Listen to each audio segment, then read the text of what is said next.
Targaryen. At their height, the Targaryens were not simply rulers of Westeros. They were a dynasty unlike anything the continent had seen before or since. They came from across the narrow sea with dragons and bent 6 of the 7 kingdoms to their will through fire and persuasion. For nearly 3 centuries, the Iron Throne belonged to them. Their sigil is a 3-headed dragon on red and black, and their words, fire and blood, are not a metaphor. The house produced kings both brilliant and catastrophically unfit to rule, and that tension runs through everything the Targaryen name is connected to. Valyria. Before the Targaryens, there was Valyria, a great empire far across the narrow sea, built on sorcery, dragon lore, and a mastery of fire that no civilization has replicated since. The Valyrian freehold dominated much of the known world for centuries, forging roads, building cities, and producing steel that modern smiths cannot reproduce. The Targaryens were one of its noble dragonlord families, not the most powerful, but possessing something crucial. They had a natural gift for bonding with dragons, and they had a young woman named Daenerys who claimed to see the future in her dreams. The Doom. Daenerys Targaryen dreamed of the destruction of Valyria in vivid detail, and her father believed her. The family relocated to Dragonstone, a rocky island off the coast of Westeros, taking their dragons with them. What followed is known as the Doom of Valyria. Volcanic eruptions and fires so catastrophic they consumed the entire empire almost overnight. Every other Dragonlord family was gone. The roads, the cities, centuries of knowledge, all destroyed. The Targaryens survived because one girl dreamed of what was coming and one father chose to listen. That decision is why everything that follows in Westeros happens at all. Dragonstone. The island fortress the Targaryens settled on is unlike any other castle in Westeros. Built in the Valyrian style, its towers shaped like dragons, its stone carved with creatures from the old world, and surrounded by water and volcanic rock, it is nearly impossible to take by force. For a century after the Doom, the Targaryens ruled only this island. It was the base from which Aegon launched his conquest, and it later became the ancestral seat of every Targaryen heir. Daenerys returned to it centuries later as the first step in her attempt to reclaim what her family had lost. Aegon the Conqueror. When Aegon Targaryen crossed the narrow sea with his 2 sister wives and 3 dragons, the rulers of Westeros had no real sense of what was coming. The continent was divided into independent kingdoms, each with its own king, its own army, its own idea of sovereignty. Within a few years, all but one had bent the knee or been destroyed. Dorne alone survived by refusing open battle and exhausting the Targaryens through guerrilla tactics instead. Aegon united the continent for the first time and built his throne from the melted swords of his defeated enemies. The dragons. The dragons were not simply weapons, they were the foundation on which all Targaryen power rested. Colossal, Balerion, Meraxes, and Vhagar were large enough and old enough to destroy entire armies in minutes. The Field of Fire, where Aegon's dragons killed 4,000 soldiers in a single engagement, made resistance seem pointless for anyone without a dragon of their own.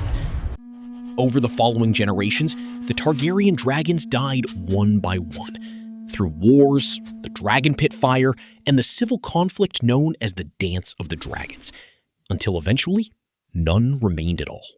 The Iron Throne. Aegon did not build a conventional throne. Forged. He ordered the swords of defeated enemies brought to King's Landing, melted together by dragon fire, and shaped into a seat. Uncomfortable. The result was a mass of twisted, fused metal, sharp in places and uncomfortable by design, a reminder that ruling is not meant to feel easy. symbolic. Whether that was the original intention or not, the Iron Throne became the defining symbol of power in Westeros, the object every great house eventually fixed their ambitions toward, and the image around which the entire story of Game of Thrones is built. King Aerys II.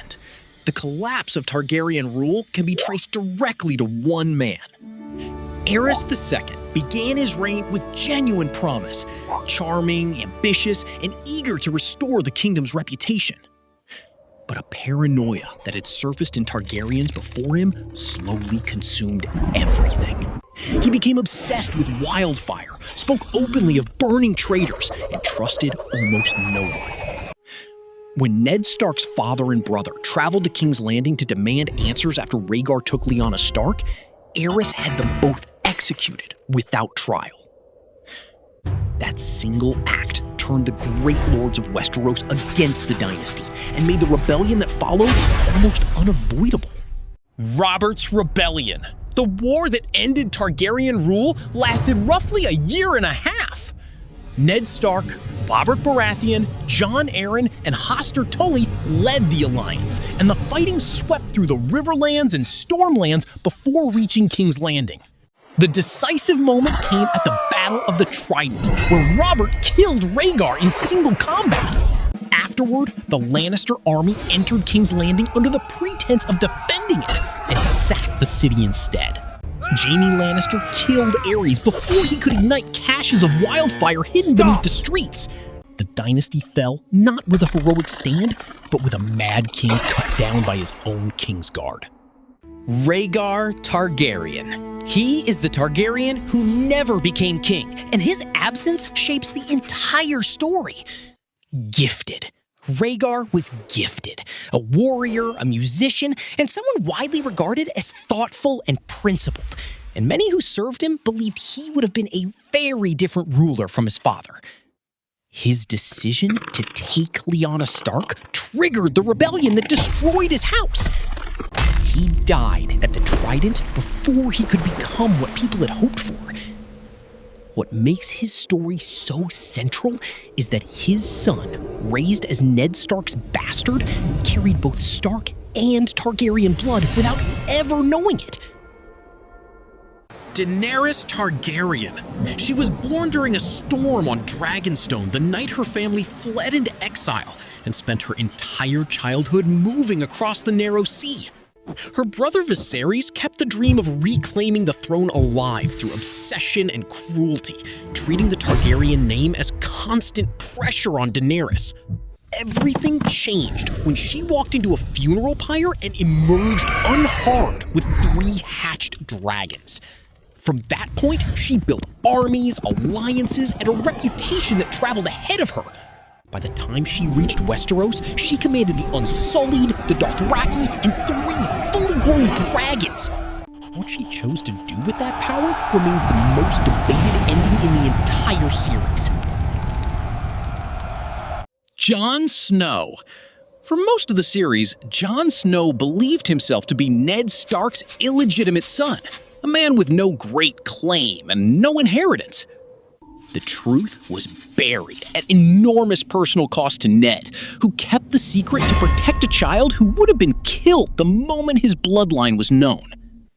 Jon is the son of Rhaegar Targaryen and Lyanna Stark, born of a secret marriage, making him the legitimate heir to the Iron Throne, a claim that technically supersedes even Daenerys' own.